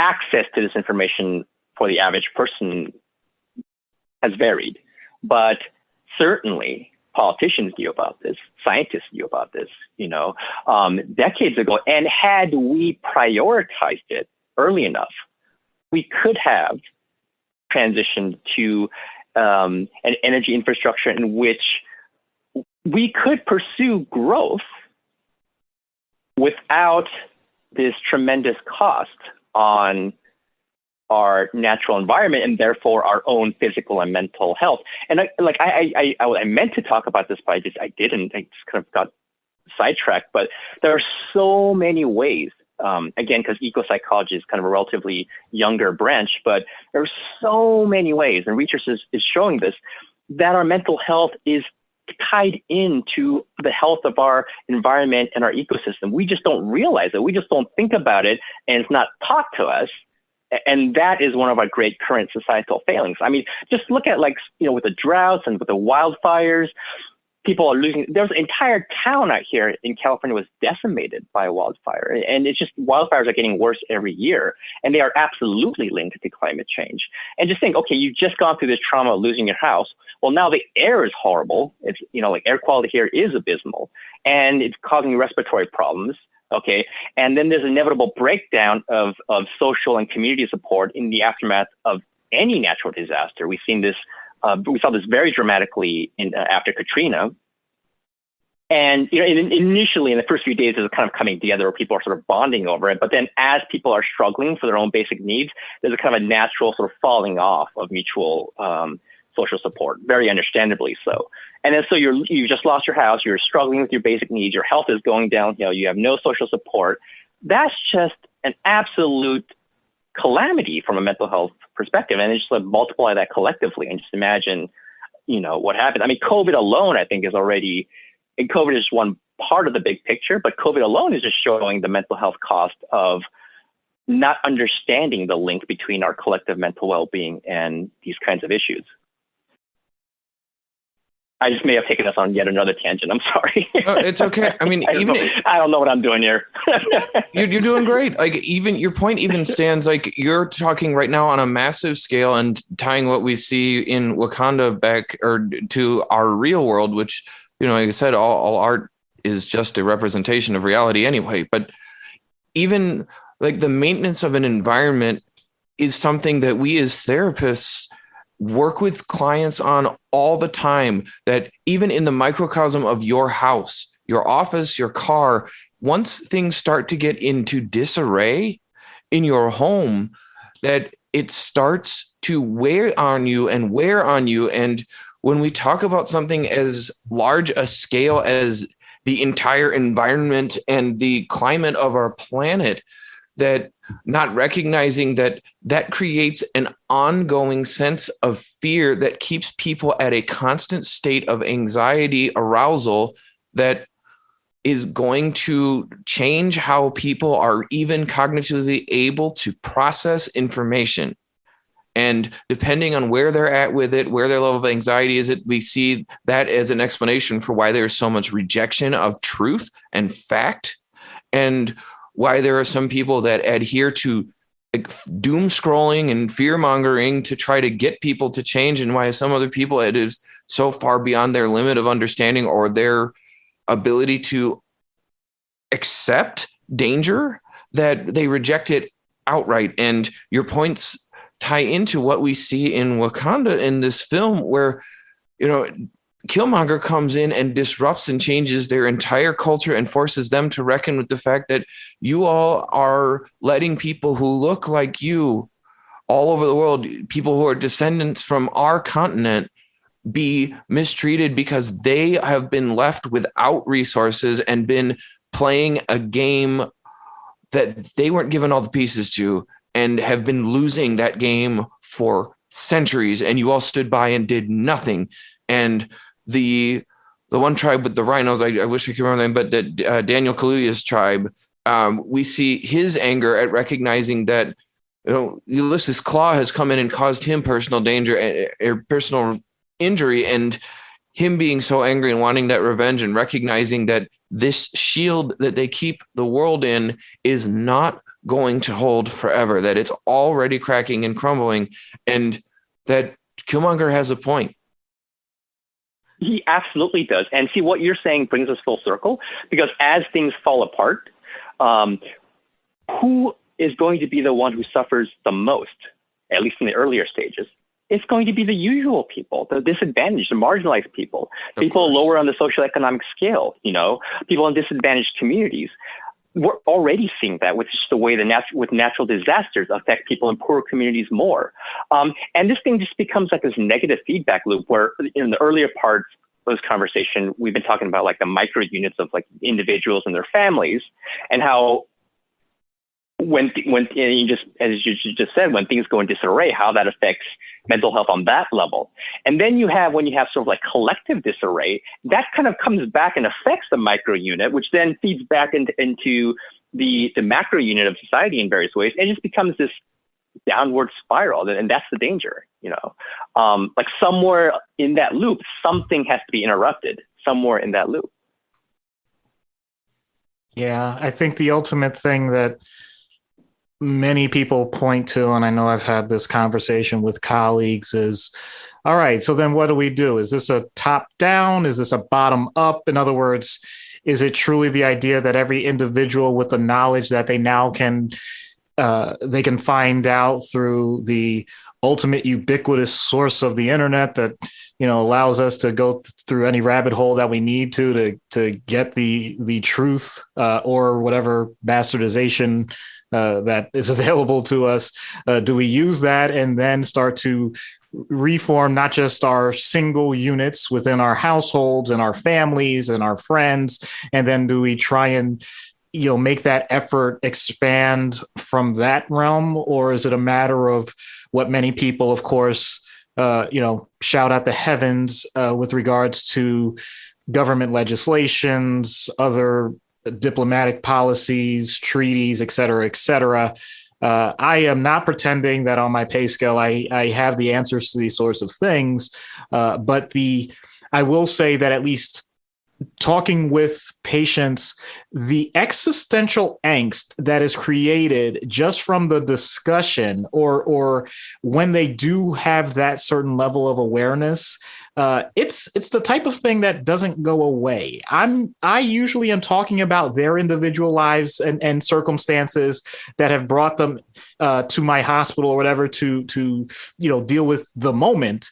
But above and beyond that, things like this, if they are aware of it, it is a chronic stressor that is just kind of leading to this situation. Like if we had a graph of a person's, you know, emotional level, yes, my intervention and the intervention of the people that are involved at all levels, you know, all therapists, nurses, psychiatrists, social workers, all that stuff.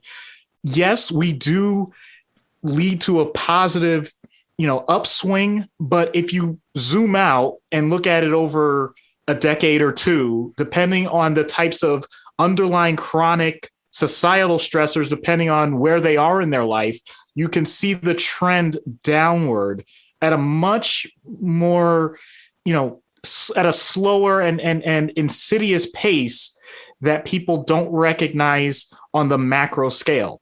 So it's one of those situations where, yes, our individual interventions are helping people, but there's got to be something beyond that if we don't actually decide to collectively address, then we are going to continue to see, as you said, just this, you know, this downward spiral. And I'm not a predictor. I have no idea what timeline we're looking at, but yes, I do think it's it's something that's more dire than anybody that was a layperson realized even decades ago.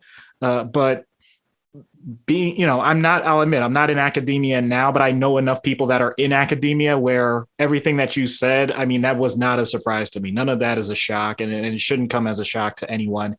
And it's very disheartening when I have a conversation with some people that I consider to be highly intelligent that simply dismiss it, mainly because it doesn't fit their own schema of how the world works. And that's, yeah. I was going to say to add to that is just I think part of that, at least for me personally, is we're getting distracted by the notion of the individual efforts. Yes, it's important for all of us to individually recycle. Yes, I have replaced a lot of my single-use plastics in my home. Yes, I am acquiring a rainwater cistern to help water my garden and, help grow some of my own plants so that I'm doing a lot of that stuff. I just bought a hybrid car to cut down on my personal gas usage. All these things are great and wonderful. But the notion that we as individuals can, that if we all do so much, if we all take all these little steps, it'll undo all the damage, is a fallacy that's created by a lot of the mega corporations that are the ones doing a lot of the serious damage to the planet. But they have greenwashed us into believing that, if we all just recycle, we can get things done. We need a sea change, no pun intended. We need a sea change of how we view things to hold these companies to account, to say, get your shit together, because I could recycle all the live long day. It's not going to undo all of the garbage that you're spewing into the atmosphere. So that's just 100%. My take on it as someone who is very passionate about the environment and again, I take a lot of those individual things very seriously, but it's not going to make a fucking lick of difference as long as Amazon continues to spew shit in the air, as long as Exxon continues to drop oil in the middle of the water, and as long as we're running pipelines through everything because, natural gas is king. Right. And then absolutely, 100%. Yeah, 100% agree with everything you just talked about between this dichotomy of individual action and collective action. And I'm just going to say a little bit more about this, and then I'm going to just kind of sit down because I don't want to hog up the time. And because I'm literally standing up right now, I'm just fired up this topic. But it is so true that, yes, it's important. We all individually do as much as we can. But one thing is absolutely crystal clear, if you kind of like delve deep enough into the literature that's out there, is that no amount of individual, and this is not to say people should stop because that's only going to make it worse, but no amount of individual efforts alone is even remotely enough to make a dent with where we're currently at. It's that bad. Nothing short of massive collective action will help. And that's the problem. And so so I feel, again, I don't pretend to have all the answers either, but I thought long and hard about this. And I've done a lot of reading, especially over the past year and a half, because I was so alarmed by what I was seeing going on in the world, is that we can all have like these issues we're all passionate about, including climate change, or it could be racial justice, or it could be income inequality, it could be any and all of those things. But ultimately, none of that is going to matter if we can't get our leaders, our elected officials on board and to legislate, right? To get out of this perpetual gridlock, to legislate and to pass policies that can hold the corporations accountable. And the only way we're going to do that in turn is to fix what is fundamentally currently a broken democracy. Okay, and it's only going to get worse. Like, mark my words, 2022, 2024, it's the shit's going to hit the fan. I mean, unless we take action now, the GOP will permanently retake power unless we take massive collective action. And I could go into a whole discussion to support that claim I just made and why it is a high possibility that could happen. I don't think we have time for that, so I'm not going to do that. I will, however, plug, not my book. This is not my book. I'm not doing any self-promotion here. I'm simply going to recommend one book that, of the many books I've read over the past year and a half about the state of democracy, and they're all kind of around the same theme of how our democracy is in decline currently and why. But I read one book that actually offered a solution. A lot of the books just describe the problem, but they don't really give you solutions, or they do, but they're not realistic.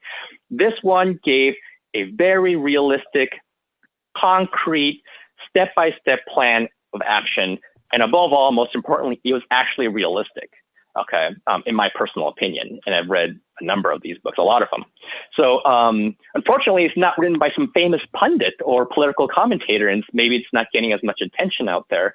But for those of you who are interested, it's called Last Chance to Save American Democracy. Very appropriately titled. It's by an author named Haven Scott McVarish. It's an independently published book by a small press. But like, my God, it's the single best book that I've read of all the books about the collapse of democracy that I've read over the past couple of years. So with that, I am now going to literally sit down and shut up. Thanks for letting me ramble. Yeah, no problem. I think it's definitely important for us to, factor in the way that politics and anthropology and everything is important to factor into how the world is changed. And we see this in Black Panther, that recognizing that even though Killmonger comes in in a very aggressive stance and comes in and completely tries to disrupt their culture by literally burning their sacred herbs so it can't be repeated, we do see something that I think would be beneficial, is that if we learn to communicate and listen to the valid points of even those we disagree with, which we see T'Challa do at the end, where he literally empowers Nakia to go to Oakland and start taking some of the message, the good parts of the message that Killmonger had, that we need to outreach and we need to make positive changes in our world and the world beyond our borders, and have an outreach center to let the world heal and let us be a part of that change. I think is a wonderful way that this film ended, with that last shot of seeing these kids in Oakland who'd never seen anything. The implication is that they'd never seen a person that looks like them show up with anything remotely close to a spaceship or anything kind of riches or coolness. Oakland is, long known to have some rough areas and have some places where kids may not have seen anybody who looks like them have something awesome. And to see this world step up and to go, we need to do a larger part in our world to make things better, is an amazing way that this movie ended. And I loved to see that. And I was sorry, I was muted before. And I just wanted to say, kind of in terms of talking about the environment, and kind of bringing it back down to what I do in therapy with people, which is this piece of, especially when I'm working with a teenager, especially when I'm working with a young person who maybe they didn't decide to come and see me. And this idea that I get from the parents, which is, the problem is with them. And it's like, no, like they're in a system that doesn't work and you're a part of that system. And how parents have a hard time. And sometimes if I can't get through to the parents, I'm like, I don't know what I can do here, because someone else, like, we cannot discount the impact that the environment around us, whether it is our families or physical, like the physical place that we live, or the way that the planet is now burning, basically. Like, there's all of that has an impact in everything. And someone has to, very rarely is it the kid's problem. It's the way that the family and the environment around it is reacting to this person, and or this young person is acting in this way because they've been set up by the family to play this role. So I just want to kind of bring it back a little bit to that idea. And it's been so fun to talk about everything with all of you.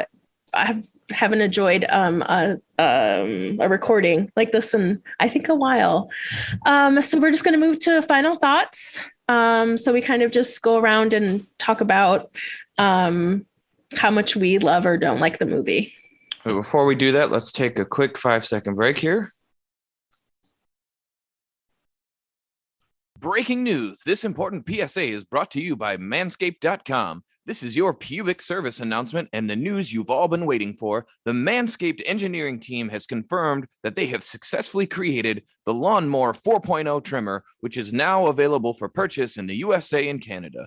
This new trimmer was just released only moments ago, and we are one of the first to get our hands on it and share the news. Join over 2 million men worldwide who trust Manscaped with this exclusive offer for you. 20% off and free shipping with the code POPCORN20 at manscaped.com. I'm one of the first people to try the new 4.0, and I am blown away by the performance. The craftsmanship and details on the 4.0 are next level. Their advanced ceramic blade and skin-safe technology is so good that it almost seems as if Manscaped worked with Elon Musk's engineers to ensure your testes are as safe as possible. Look, we've all had the time where we have chewed up our sack using the wrong trimmer and made our balls look like they came straight out of the scene from There's Something About Mary, where Ben Stiller zipped his sack right in the zipper.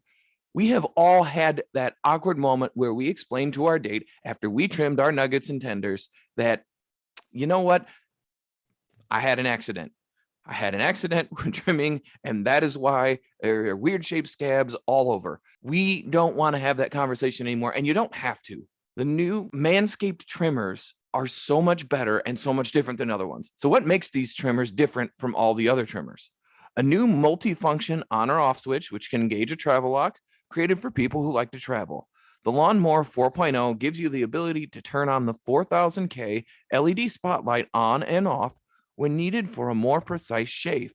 The new trimmer even allows you to customize your trim all over through additional guard lengths with sizes 1 through 4. And looks-wise, it's sleek with a two-tone matte and gloss finish that even features a hot foil stamped black chrome Manscaped logo. Show that mower off loud and proud. The optimized Lawnmower 4.0 trimmer is waterproof, so you can groom in the shower and not have to worry about making a mess on the bathroom floor. And did I mention wireless charging?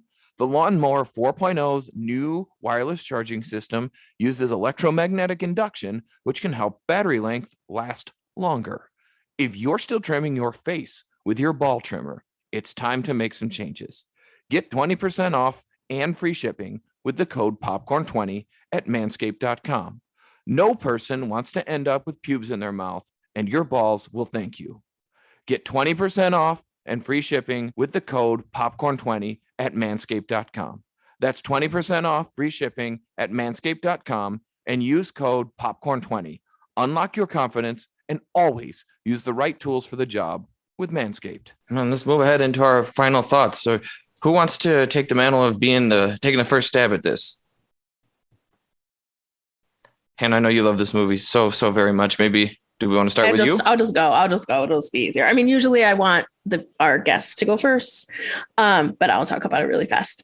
I love. I'm disrupting your system. Yeah, you are. Surprise. I love this movie. I loved this movie. The first time I saw it, there was a feeling in the theater that I've never experienced before. The feeling of empowerment and understanding and watching something that changed a lot of things.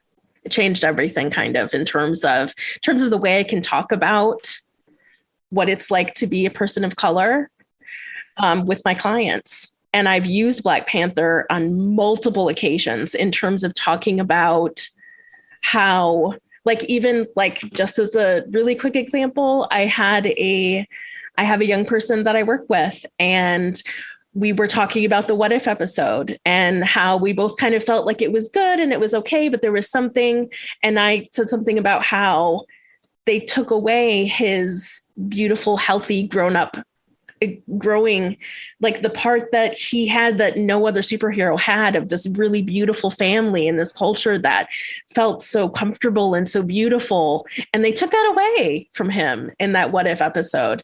And that talking about that and bringing that up helped continue the conversation with my client about how amazing it is to watch somebody have a healthy, beautiful life versus every single other way that people of color, especially men of color, especially Black men, are just eviscerated in any media that we see.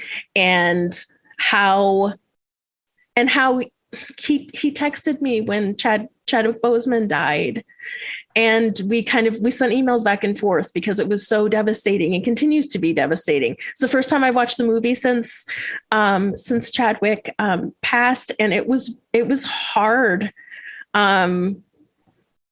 It was hard, and it's a beautiful film, and I'm grateful for it for so many different reasons, and have really enjoyed talking and sharing this space with everybody today. So I'll watch it as many times as I can, probably. But right now it's probably going to be a little bit, just because it's intense to know that he's gone. Yeah. To just kind of point out just how important I viewed this movie, the instant that I had learned that Chadwick Boseman died, I'll be very honest, Anthony pretty much runs everything, and if it weren't for him, we wouldn't have a podcast. So I know that, and I am eternally grateful for that. And when that happened, I was in the car, my wife was driving, we were on our way from Boston, and I just immediately got on and said, okay, so I'm posting about this. And it was just one of those things where just as much as I felt a part of me had been built up, a part of me died when he died. And I know that's something that I don't say about people that I haven't personally met. I don't really feel that way about anybody at that level. But that is just how good it's just how the movie made me feel. That's the best way I can put it. I'm not a critic. I am not an expert when it comes to films. I have not had that experience with anything else in my life. And the fact that I was able to experience that and to be around people that were experiencing that. Absolutely. That was the part that I never expected. Mm-hmm. You know, I have always thought that my experiences are mine, and I'm an odd duck, so I wouldn't ever expect to foist that on anyone else. But this movie did it, and just very similar to what Hannah said. I had a situation where there was a patient that was being brought from the local jail and was being placed in our emergency holding center. Somewhat psychotic, definitely history of violence. We knew who this guy was. And yet to see a Latino officer, to see a Black officer, to see a white nurse, and myself, he gave the sign, not us. He gave the sign, Wakanda forever, and he crossed his arms. We did it too. I have never seen a person light up the way he did and just said, you know what? No matter what happens, I know we got this. That's what the patient said to us. I don't even know how, that's not a therapy. That's just bonding in life. Mm-hmm. So that tells you where I am with this movie.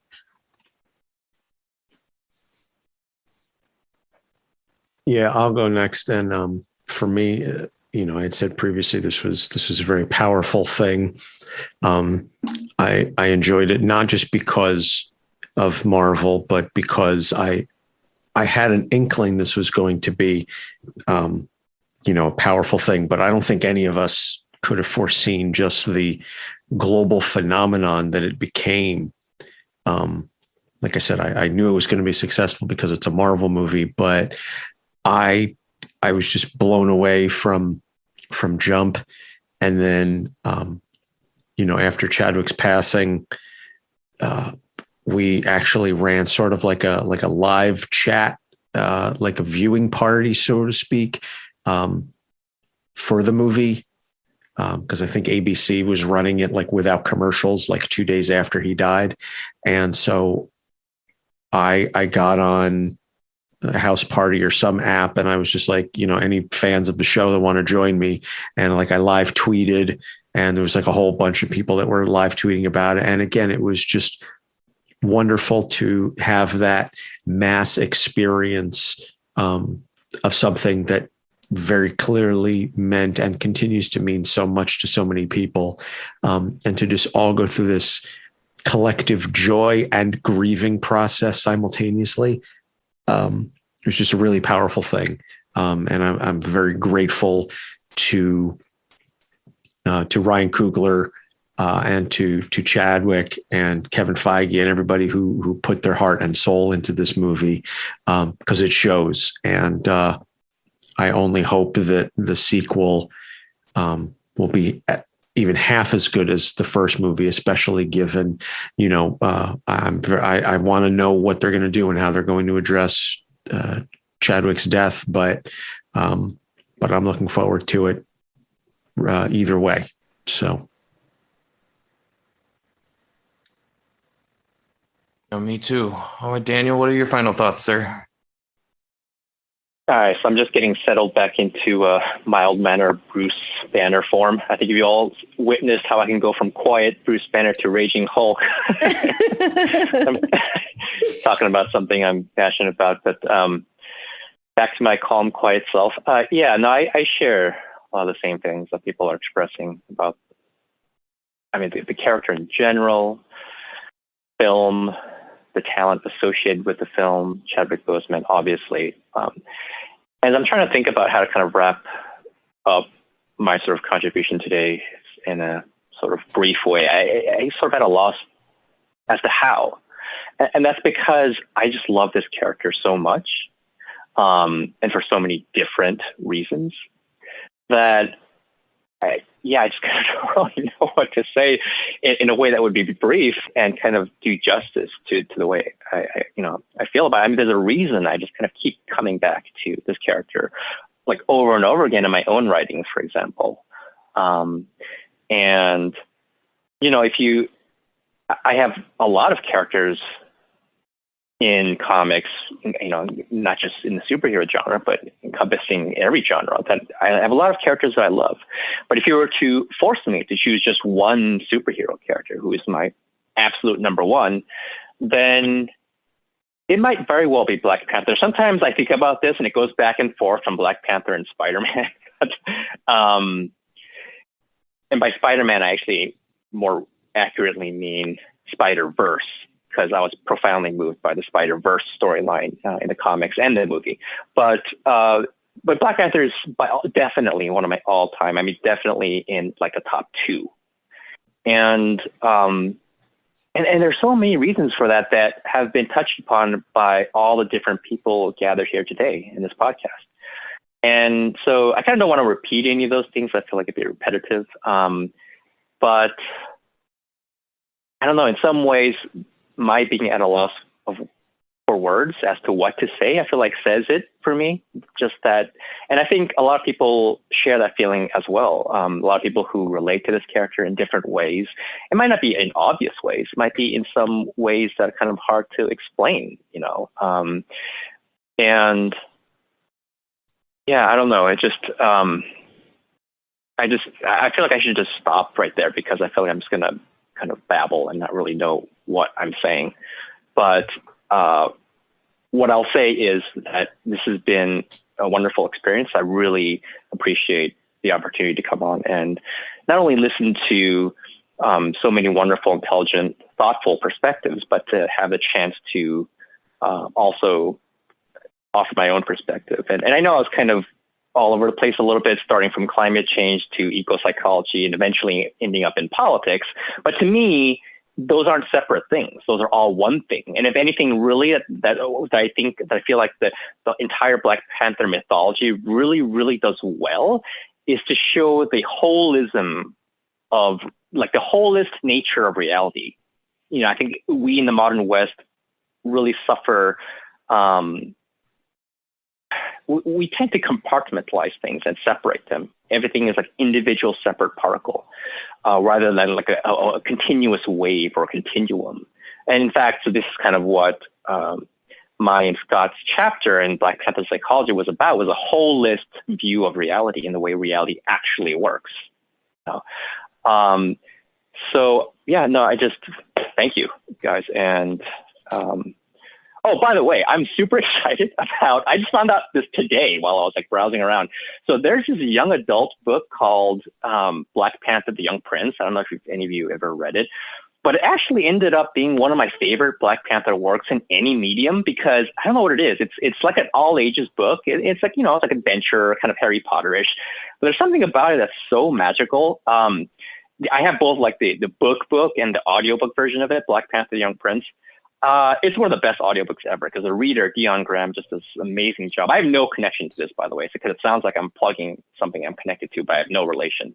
And I just found out the sequel is coming out in like a couple of weeks, called Black Panther Spellbound. So, for those who are wanting to go beyond like the movie, or going even beyond even just the comics as well, this is a wonderful, delightful young adult, all ages novel.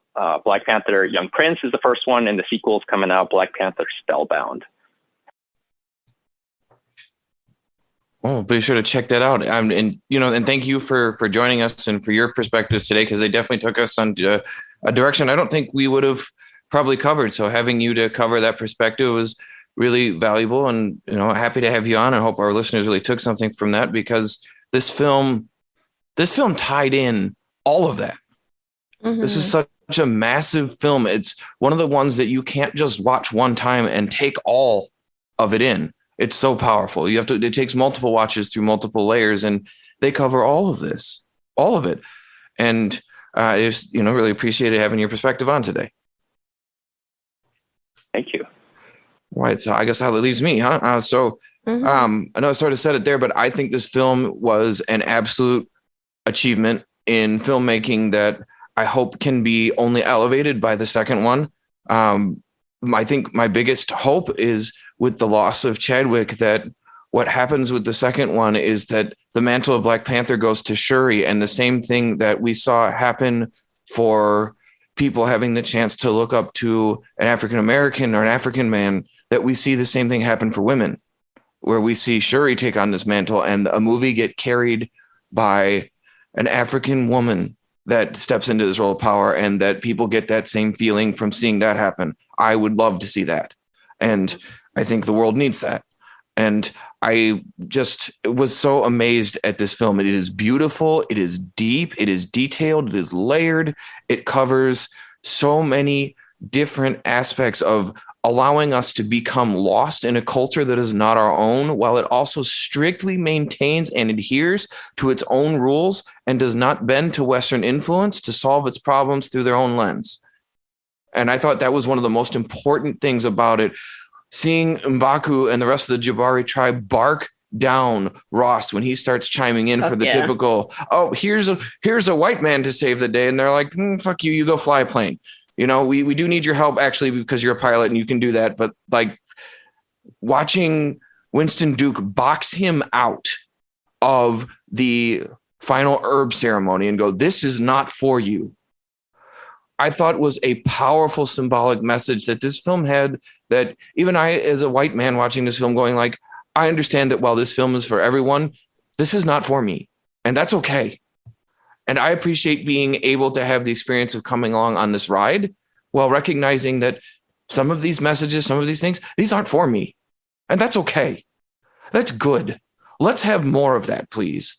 Let's have more balance to the universe where we recognize that white Europeans do not make up the whole of the universe. That the world is full of colors and cultures and values and beliefs that have been just fine for millions of years, and seeing that problems can be solved from the perspectives, and that it's okay for people to adhere to the rules of their own cultures and their own sense of purpose that they adhere through, or that they obtain through adhering to their culture, and the balance that they can find in their own world and their own way through that.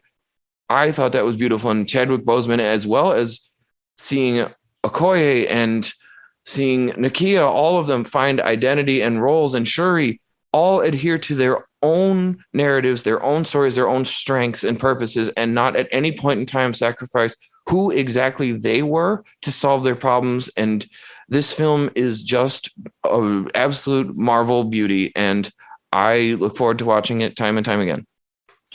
Hear, hear. Yeah. Very well said, everyone. Yes. Thank you so much, everyone. So just really quickly, where can they, Anthony and Doc, where can we find you guys on social media? All of our episodes are on our website, capesonthecouch.com, and we are on Facebook, Twitter, and Instagram at Capes on the Couch. So you can check us out. We have a Patreon, we have a Discord. All the links are available. If you go to one of those, you'll find the links to everything else that we've got. So, and as well as all of our past crossovers and collaborations with you fine folks. Great. Thanks. And Daniel, what about for you? How can people find you if they want to on social media? Okay, so mostly that would be Facebook and Twitter at Pop Mythology would be the username. I'm not super active on either at the moment, but that is where they can find me, as well as, of course, the blog itself, popmythology.com. Again, I'm not super active there either. I actually haven't written a piece in a very long while, not because I don't want to, I don't have ideas, like I always have ideas, but just personal circumstances of the last year and a half have just made it really hard to keep up with the blog. But I do have friends contributing to it. It's a different kind of writing than my own sort of weird writing, but they do reviews. I have my very good friend and brilliant writer, Jess Kroll, who does excellent film reviews. So the blog is updated, just not with my content, but there's other good content on there. And of course, if you want to check out the Black Panther psychology book, sure, it's available at fine bookstores everywhere. Okay. And as always, you can find us at Popcorn Psychology on Facebook and Instagram, and popcorn_psych on Twitter. And we're also on TikTok, also under Popcorn Psychology. And you can email us at popcornpsychology@gmail.com. Don't forget, if you need some gear, you can join our Patreon where you can get gear and even pick an episode. Or if you just want some swag, feel free to check us out on TeePublic, where we have some new color options coming soon. We got a blue logo and a green one and a purple one coming. So we'll have some new stuff updated coming very soon. And it's been a pleasure having you all on our show. And thank you for listening, and we'll catch you next time.